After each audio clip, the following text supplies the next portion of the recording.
आपने देखा होगा बहुत ऐसे एजेंट होते हैं जिनके पास कस्टमर चल के आता है, कॉल करके बुलाता है या उनके ऑफिस में पहुंच के बीमा कराता है। ऐसा क्यों होता है? मैं आपको पूरा का पूरा डिटेल में जानकारी दूंगा। आप ऐसा क्या करें कि आपके पास कस्टमर चल के आए, वो भी बताऊंगा। सो वीडियो के आखिर तक बने रहिएगा। नमस्कार, मैं पंचम गुप्ता, ट्रेनर और मोटिवेशनल स्पीकर, आपका हार्दिक स्वागत और अभिनंदन करता हूं। माय डियर फ्रेंड्स, इंश्योरेंस के टॉपिक पे मैं बहुत सारा वीडियो बनाता हूं, इसलिए चैनल को सब्सक्राइब कर लीजिएगा। पहला पॉइंट है ईमानदारी। जो एजेंट ईमानदार रहता है वो निश्चित तौर से कस्टमर को खींच लेता है, कस्टमर को बुला लेता है या कस्टमर उसके पास खींचा चला आता है। ईमानदारी कहां कहां होनी चाहिए इसको समझिए। ईमानदारी, सबसे पहली ईमानदारी तो बिजनेस में होनी चाहिए। आपके काम करने के या आपके व्यापार करने के जो स्थान है वहां ईमानदारी होना चाहिए। किसी का कोई सामान छूट जाए उसको मिलना चाहिए, किसी का ज्यादा पैसा आ गया उसको वापस मिलना चाहिए, किसी ने पैसा दिया है उसको समय से रसीद मिलना चाहिए, किसी का बीमा होना है उसका समय से एफटीआर, समय से बांड पहुंचना चाहिए। ये बिजनेस में ईमानदारी होनी चाहिए। किसी प्रकार की हिला हवाली, किसी प्रकार का लेट लतीफ या किसी प्रकार का ऐसा काम नहीं होना चाहिए जिससे आपके ईमानदार होने की छवि पे दाग लगे। सो आपके बिजनेस में ईमानदारी होनी चाहिए, लेन देन में ईमानदारी होनी चाहिए। किसने कब पैसा दिया, किसका कितना जमा हुआ, कितना बचा या कितना लेना है, वो पूरे डिटेल्ड आपके हिसाब या बही में होना चाहिए। तो अगर ऐसा करते हैं तो कस्टमर खींचा चला आएगा। दूसरा होना चाहिए आपके बिहेवियर में, आपका व्यवहार ऐसा होना चाहिए, एकदम ईमानदार होना चाहिए। ऐसा नहीं कि आपने लिया कुछ और बताया कुछ, आपने कहा कुछ और बाद में बात से पलट गए, आपने कस्टमर को क्या देने की बात की और बाद में आप मुंह कर गए। ऐसा नहीं होना चाहिए। आपके बिजनेस में ईमानदारी होनी चाहिए और आपके व्यवहारों में भी ईमानदारी होनी चाहिए। आपका बिहेवियर एकदम बढ़िया होना चाहिए, ईमानदार छवि होना चाहिए। और तीसरा चीज है आपके रिलेशनशिप में भी कहीं ना कहीं ईमानदारी झलकनी चाहिए। आप किसी के घर पे जाते हैं, बच्चे हैं, उनसे बढ़िया रिलेट करिए, बढ़िया कम्युनिकेट करिए। साथ ही साथ कभी कभी हम देखते हैं ऐसे भी परिवार होते हैं जिनके यहाँ की गार्जियन नहीं रहते हैं, महिलाएं होती हैं। महिलाओं से उस तरीके से मिलिए जैसे कि एक बिजनेसमैन मिलता है।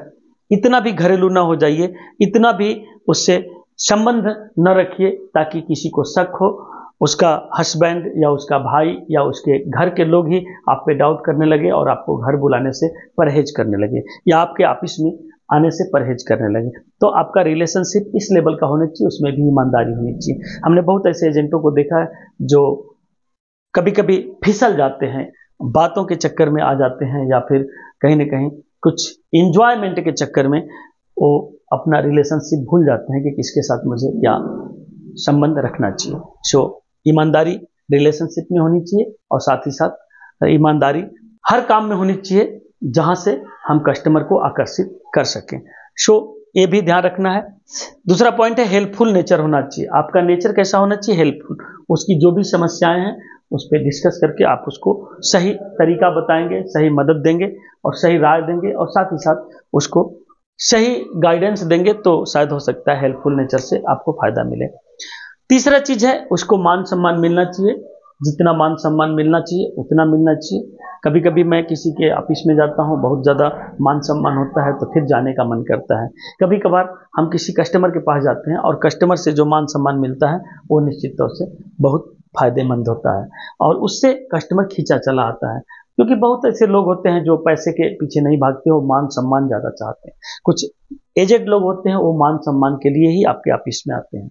कुछ ऐसे लोग भी होते हैं जो कम उम्र के भी हैं तो भी मान सम्मान के लिए आपके घर पे, आपके ऑफिस में आते हैं। सो आपको ये ध्यान रखना पड़ेगा कि मान सम्मान प्रॉपर करना है। अगर कम करेंगे तो कस्टमर आपसे खींचेगा नहीं, आपसे आकर्षित नहीं होगा, आपसे इन्फ्लुएंस नहीं होगा। मान सम्मान ज्यादा करना होगा।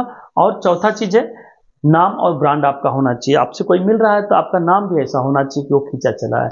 आपकी पहचान भी उस लेवल की होनी चाहिए, आपका प्रचार प्रसार भी उस लेवल का होना चाहिए, या आपका कहीं ना कहीं ब्रांडिंग होनी चाहिए कि वो कस्टमर आप पे खींचा चला है। मेरे ऑफिस में कितने ऐसे लोग आते हैं जो मुझे नहीं जानते हैं या मुझसे परिचित नहीं है, फिर भी वो मुझसे बीमा कराने के लिए इसलिए आते हैं क्योंकि मेरा नाम है, मेरा पहचान है, मेरी ब्रांडिंग है, मेरा प्रचार प्रसार है या मेरा रेपुटेशन है। वो जानते हैं कि ये बंदा ईमानदार है, ये बंदा कहीं ना कहीं हेल्पफुल नेचर का है और साथ ही साथ मान सम्मान भी देता है और उसकी नाम और उसका पहचान है। पांचवा चीज है मेहनत। एक कस्टमर हमेशा एक मेहनती एजेंट को पकड़ना चाहता है ताकि वो मेहनत करके काम निकलवा दे, कोई काम रुके नहीं। मेहनती इतना हो कि उसका कहीं ना कहीं गाइडेंस करे, कहीं ना कहीं हेल्प करे, कहीं ना कहीं वो जो कस्टमर चाहता है वो काम करके दे दे, कभी जी न चुराए, कभी आलस न करे, या हमेशा सपोर्ट करने पे वो मेहनत करे। तो ऐसे लोगों को लोग पसंद करते हैं और ऐसे एजेंट के पास लोग खींचे चले आते हैं। छठवां चीज है नॉलेज। ऐसे एजेंट से लोग जुड़ना चाहते हैं जिसके पास जानकारी हो, जिसके पास ज्ञान हो, जिसके पास कहीं ना कहीं एक्सपीरियंस हो, जिसके पास कहीं ना कहीं कुछ नॉलेज हो। कोई काम अटके तो तुरंत उसको पता चल जाए कि ये काम कैसे होगा। सो ऐसे लोगों के पास भी कस्टमर खींचा चला आता है। तो ये ध्यान रखने की बात है, इन सारी चीज़ों को अगर आप कहीं ना कहीं फॉलो करते हैं तो आपके पास कस्टमर खींचा चला है। वीडियो छोटा ही है, लेकिन इसको अगर समझेंगे, इसके भाव को समझेंगे, इसके ज्ञान को समझेंगे, इसके सार को समझेंगे, तो शायद आप भी साल 2 साल में प्रैक्टिस करके कस्टमर को अपने ऑफिस में, अपने घर पे या अपने जगह पे आप बुला सकते हैं और बीमा सेल कर सकते हैं। ऐसे अगर आप हेल्प करेंगे तो निश्चित तौर से आपको रेफरेंस भी मिलेगा। ऐसे अगर कस्टमर से भी हेल्प करेंगे तो शायद हो सकता है वो कितने ही लोगों का बीमा दिलवा दे। Thank you very much. Like, subscribe और शेयर जरूर कर दीजिएगा ताकि ये वीडियो काफ़ी लोगों तक पहुंचे। Thank you very much. Bye bye and take care.